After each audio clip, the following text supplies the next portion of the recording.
Hello, I'm Pam Darnell, President and CEO of Family and Children's Place. You know, it's hard to believe that we are 2 months into a new year.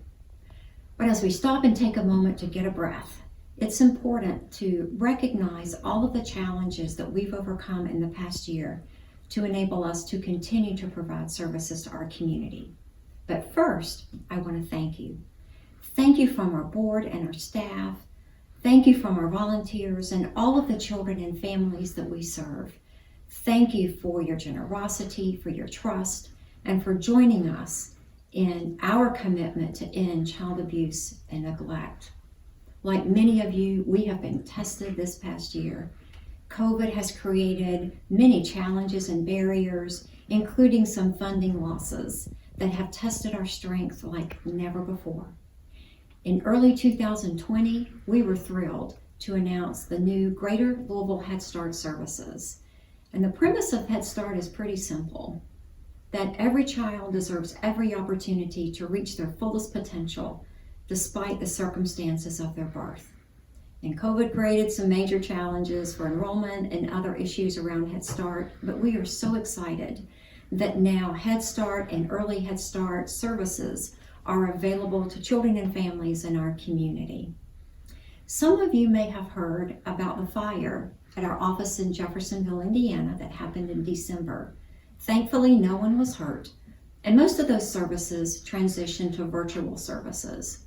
The community support has been very helpful, but there is still so much to do to be able to relocate in Jeffersonville, to be able to serve the most vulnerable people there. When quarantining began back in March, the rate of reports of child abuse and neglect decreased dramatically. Now we know even though the number of reports decreased, child abuse and neglect has not decreased and still continues. Children are not able to attend school or go to childcare or participate in recreational activities, so they're more isolated. They are hidden from the eyes of their trusted teacher, their childcare staff, and their coach. And these people are crucial in making reports of suspected child abuse. Like many of the families and children that we serve, Family and Children's Place has been resilient to face all of these challenges in the past year.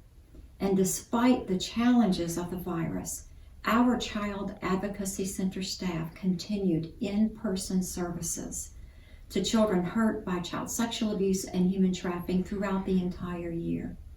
But we can't do any of this without your support. Unfortunately, recently released national data still shows that Kentucky leads the nation in the rate of child abuse.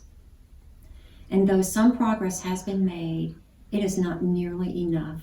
And children across Kentucky and our community are suffering and are at risk. Family and Children's Place relies on the generosity of our community to continue our vital and sometimes life-saving work. We are committed to standing for every child. We are committed to fighting child abuse and neglect so every child can have a better life. And we are committed to being here after this pandemic is over. We are thankful and honored that you are a part of our donor family.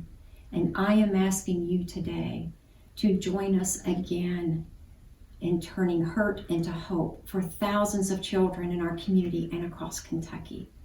And I am asking you today to join us again by making a gift to protect the children and families who need us the most.